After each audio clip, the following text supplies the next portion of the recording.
Hello दोस्तों, पिछले video में हम सब ने पढ़ा था शोषण के विरुद्ध अधिकार, जो कि मौलिक अधिकार हैं। यहाँ तक हम सब पढ़ चुके थे। आज हम सब देखेंगे धार्मिक स्वतंत्रता का अधिकार। तो चलिए स्टार्ट करते हैं। देखिए, जो धार्मिक स्वतंत्रता का अधिकार है वो याद रखना है, भारतीय संविधान के अनुच्छेद 25 से 28 तक में वर्णन है। यानी कि अनुच्छेद 25 से 28 में धार्मिक स्वतंत्रता का प्रावधान किया गया है। एक एक करके देखते हैं 25 से 28 अनुच्छेद में कौन कौन से धार्मिक स्वतंत्रता है। तो पहला है अनुच्छेद 25। इसके अंतर्गत याद रखना है कि भारतीय नागरिकों को किसी भी धर्म को मानने तथा उसके प्रचार प्रसार करने की स्वतंत्रता प्रदान की गई है। यानी कि अनुच्छेद 25 ही भारतीय नागरिकों को स्वतंत्रता देता है कि वो किसी भी धर्म को मान सकता है, उसका प्रचार प्रसार कर सकता है। ये अनुच्छेद 25 में जिक्र है इसका। नेक्स्ट है अनुच्छेद 26। इसमें क्या है कि भारतीय नागरिकों को अपने धर्म के लिए संस्थाएं की स्थापना करने, संचालन करने तथा विधि संपन्न संपत्ति अर्जन करने, स्वामित्व रखने तथा स्वनियंत्रण का अधिकार देता है। यानी कि अनुच्छेद 26 के तहत याद रखना है, कोई भी व्यक्ति धर्म के लिए याद रखना है संस्था का स्थापना कर सकता है, उसका संचालन कर सकता है और संपत्ति अर्जन करके स्वामित्व रखने और नियंत्रण का अधिकार दे सकता है। चलिए नेक्स्ट आता है अनुच्छेद 27। तो अनुच्छेद 27 के अंतर्गत याद रखना है, राज्य किसी भी नागरिकों को जिसकी आय किसी भी धर्म या धार्मिक संप्रदाय की प्रगति में व्यय के लिए निश्चित कर दी गई है, ऐसे कर देने के लिए बाध्य नहीं किया जाएगा। तो इसमें याद रखना अनुच्छेद 27 में क्या कहा गया है कि कोई भी जो राज्य होगा, किसी भी नागरिक को जिसकी आय किसी भी धर्म या धार्मिक संप्रदाय की प्रगति में व्यय में लगा हुआ है, मतलब कोई भी व्यक्ति अगर किसी धर्म के लिए या धार्मिक कार्य के लिए, ठीक है, उसमें लगा जो पैसा है उससे कोई भी टैक्स यानी कर नहीं ले सकता है। अनुच्छेद 28 में क्या है कि इसके अंतर्गत याद रखना है, राज्य विधि से पूर्ण रूप से संचालित किसी शिक्षण संस्थान में कोई भी धार्मिक शिक्षा नहीं दी जाएगी। यानी कि अनुच्छेद 28 में क्या जिक्र है, कोई भी जो शिक्षण संस्थान है उसमें कोई एक खास धार्मिक रिलेटेड शिक्षा नहीं दिया जाएगा।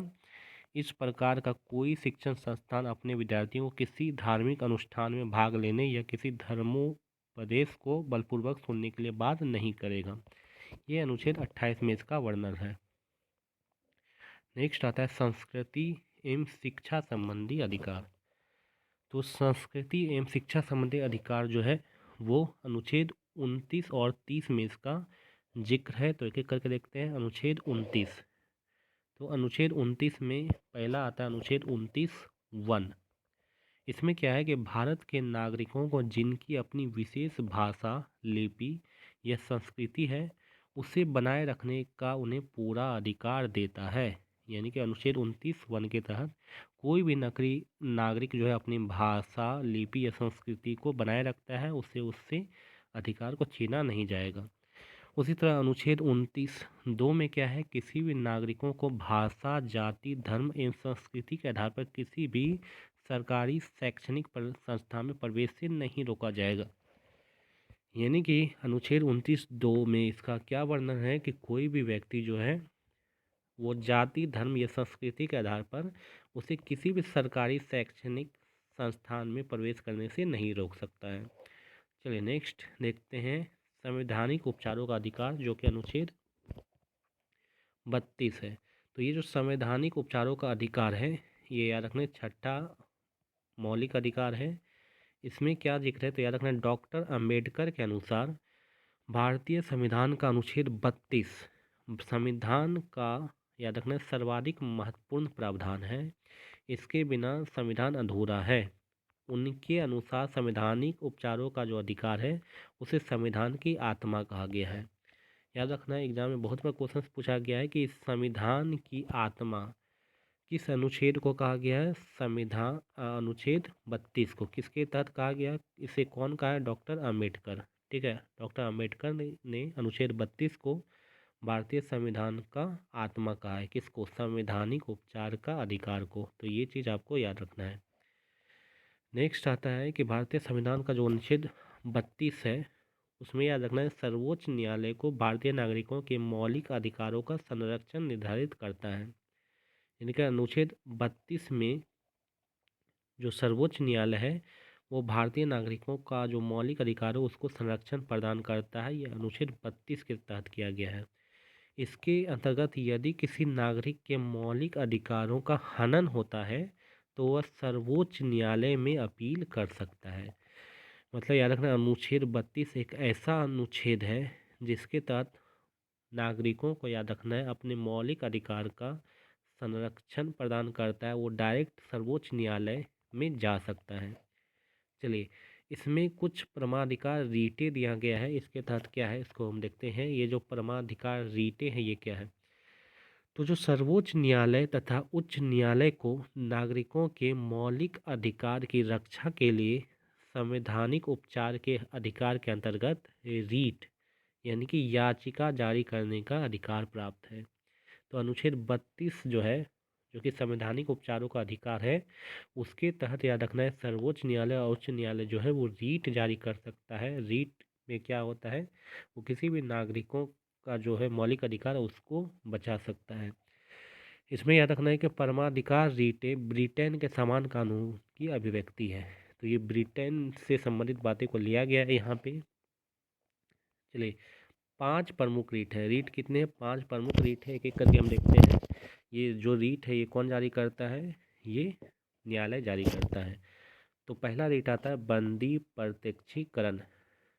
इसमें क्या है कि जब किसी नागरिकों को अवैध रूप से बंदी बनाया जाता है तो उसे यह अधिकार है कि वह सर्वोच्च न्यायालय या उच्च न्यायालय की शरण ले। सर्वोच्च न्यायालय या उस बंदी बनाने वाले अधिकारी को आदेश देता है कि वह बंदी बनाए गए व्यक्ति को 24 घंटे के अंदर न्यायालय के समक्ष पेश करे, जिससे बंदी बनाए जाने के औचित्य की जांच की जा सके। तो बंदी प्रत्यक्षीकरण जो है ये एक रीट है। इसे कौन जारी करता है? तो याद रखना, सर्वोच्च न्यायालय जारी करता है कि कोई भी व्यक्ति को अगर अवैध रूप से बंदी बनाया गया है तब। नेक्स्ट है दूसरा जो रीट है वो है उत्प्रेषण। यह क्या है? यह लेख सर्वोच्च और उच्च न्यायालय द्वारा अधीनस्थ न्यायालय को जारी किया जाता है। ये जो रीट है ये कौन जारी करता है? सर्वोच्च और उच्च न्यायालय किसको जारी करता है? अधीनस्थ न्यायालय को जारी करता है। इसमें क्या है कि सर्वोच्च न्यायालय इसके तहत आदेश देता है कि किसी लंबित मुकदमे के न्याय निर्णय के लिए उसे वरिष्ठ न्यायालय को भेजा जाए। तो ये रीट उत्प्रेषण में दिया गया है। नेक्स्ट रीट आता है परमादेश। जो परमादेश है उसमें क्या है? तो ये याद रखना, यह लेख उस पदाधिकारी को जारी किया जाता है जो अपने सार्वजनिक कर्तव्य से विमुख हो गया है। मतलब वो अपने सार्वजनिक कर्तव्य नहीं कर रहा है तो उसे परमादेश रीट जारी किया जाता है, जिससे वो अपने कर्तव्य का पालन करे। चलिए, नेक्स्ट आता है अधिकार परीक्षा। तो अधिकार परीक्षा जो रीट है इसमें क्या है? यह लेख सर्वोच्च या उच्च न्यायालय द्वारा उससे जारी किया जाता है जो ऐसे प्राधिकारी के रूप में कार्य करने लगता है जिस रूप में कार्य करने का उसे वैधानिक अधिकार प्राप्त नहीं होता है। यानी कि कोई भी पदाधिकारी अगर कोई अपने से ऊपर कार्य करने लगे, यानी कि वो कार्य करने की उसे अनुमति नहीं है, तो उसे एक रीट जारी किया जाएगा, अधिकार परीक्षा। ठीक है, ये सर्वोच्च या उच्च न्यायालय द्वारा जारी किया जाता है और न्यायालय इस लेख के माध्यम से उस व्यक्ति से पूछता है कि वो किस अधिकार से वह कार्य कर रहा है जो कि उसके अधिकार में नहीं आता है। चलिए, नेक्स्ट रीट आता है प्रतिषेध।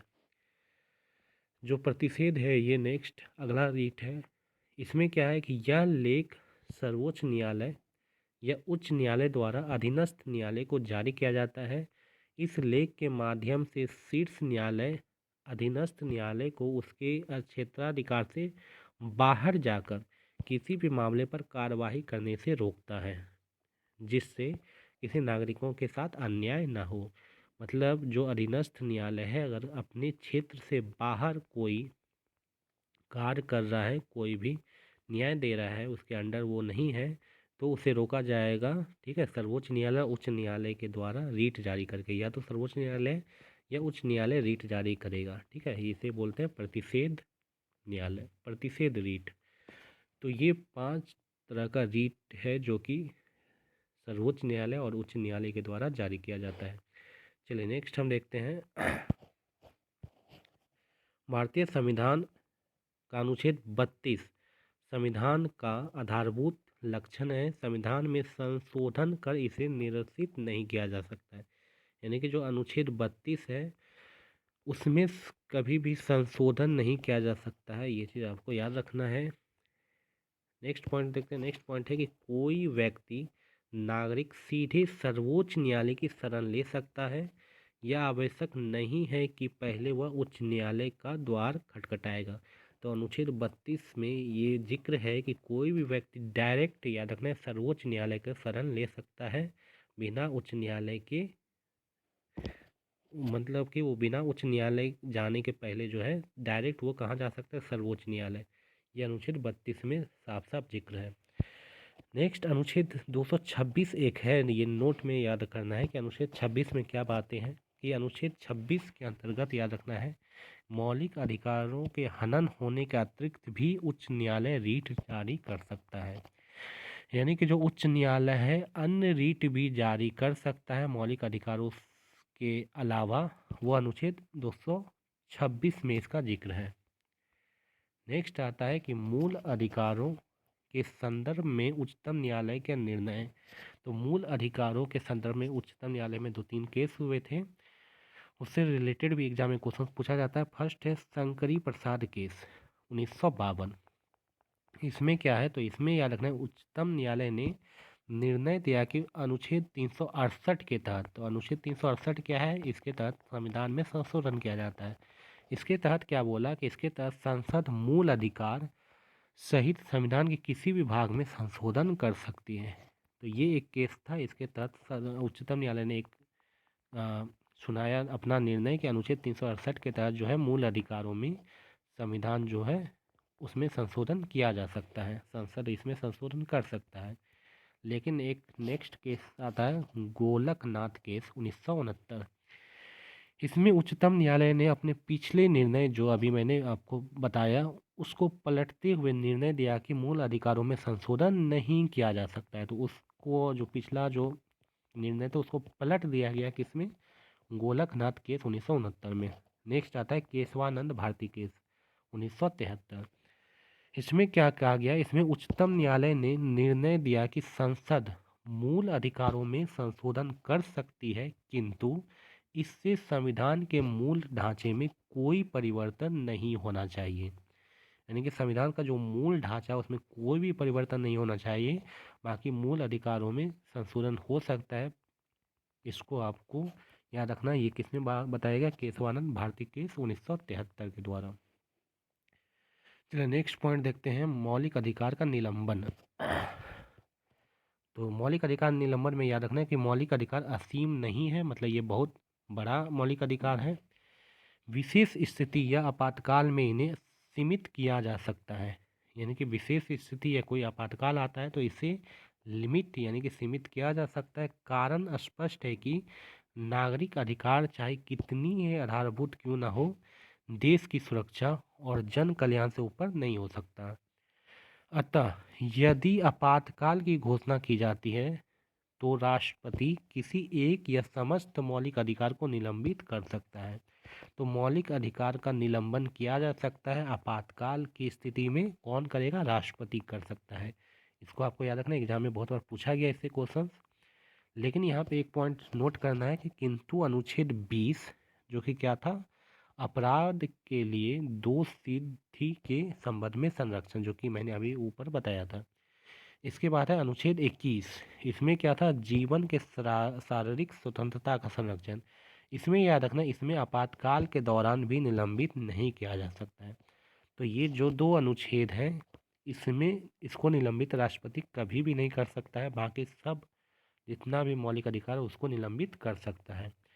चलिए नेक्स्ट वीडियो में हम सब पढ़ेंगे मौलिक कर्तव्य के बारे में, इससे रिलेटेड सारा पॉइंट को हम जिक्र करेंगे, पूरा डिटेल में इसको देखेंगे। तो आज के लिए इतना ही। वीडियो कैसा लगा कमेंट बॉक्स में आप ज़रूर लिखें, और वीडियो अच्छा लगा तो चैनल को ज़रूर से ज़रूर सब्सक्राइब कर लें ताकि आने वाला वीडियो आपसे मिस ना हो। Thank you.